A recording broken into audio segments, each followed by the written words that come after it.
Okay, so this is part 2 of feeding Finny, the bearded dragon who has fatty liver disease. So I've made my green smoothies. They're in tiny little containers, so I can freeze them for the week and just take one out in the morning and get what I need from it, and then put it back in the fridge for the second feed later on in the day. And so because she also needs some protein, especially because when she was first diagnosed, she was only, I believe, 7 or 8 months old. So she was still growing and absolutely needed some protein in her diet because she wasn't eating bugs. So the vet told us to put her on some of this Emeraid, Omnivore, and Herbivore Care mix. And this is the stuff that vets recommend for sick dragons, dragons that need to put on weight, any sort of illness that dragons have and they're not eating and they need to be syringe-fed. This is the stuff that they prescribe. We had another bearded dragon before Finny, and his name was Ben. He was quite sick, and he was actually on a mix of the omnivore mix and the carnivore mix. The carnivore mix has a lot more fat in it. So Finny can't have that because of her fatty liver disease. But if you have a dragon that needs to get some calories in him, or needs to put on some weight, the vet would probably recommend that you mix the omnivore with the carnivore care diet.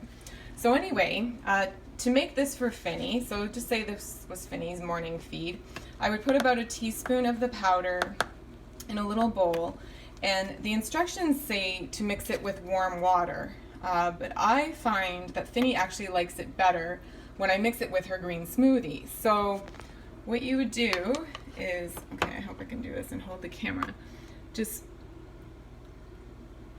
put some of the green smoothie in, and I should have brought my daughter back down here so she could hold this while I'm mixing it.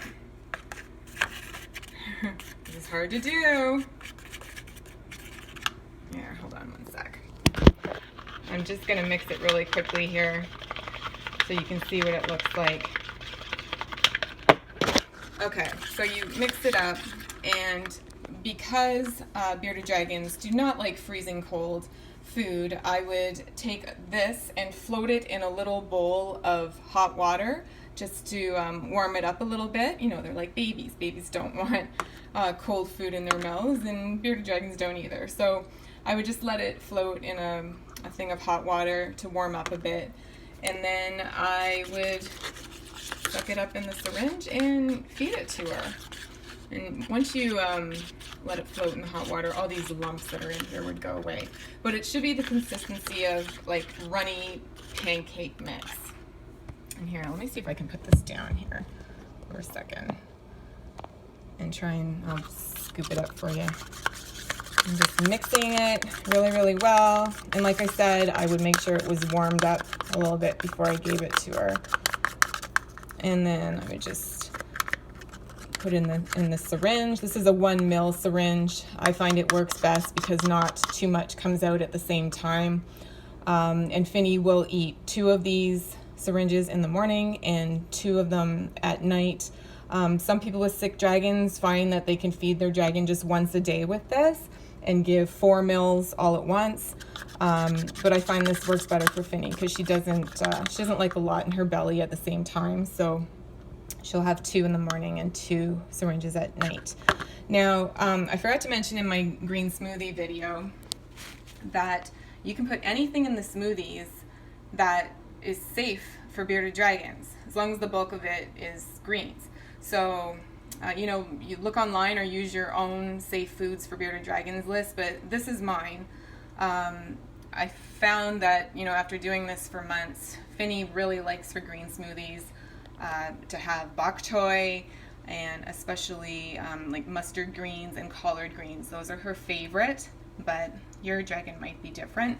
But anyway, just make sure that anything you're putting in the green smoothie is something that is safe for bearded dragons. Okay, so that is a wrap. Let me know if you have any questions about fatty liver disease or what else we're doing for Finny. And if your dragon is showing signs of having fatty liver disease, like if your dragon is getting very lazy or not eating, your best bet is to take them to a vet always, just to see what's going on. It could be something as simple as brumation, or they could have parasites, or any type of illness, pneumonia, or respiratory infection, or like I said, fatty liver disease. You just don't know with them. So it's always best to take them to a vet. All right, we'll talk to you later.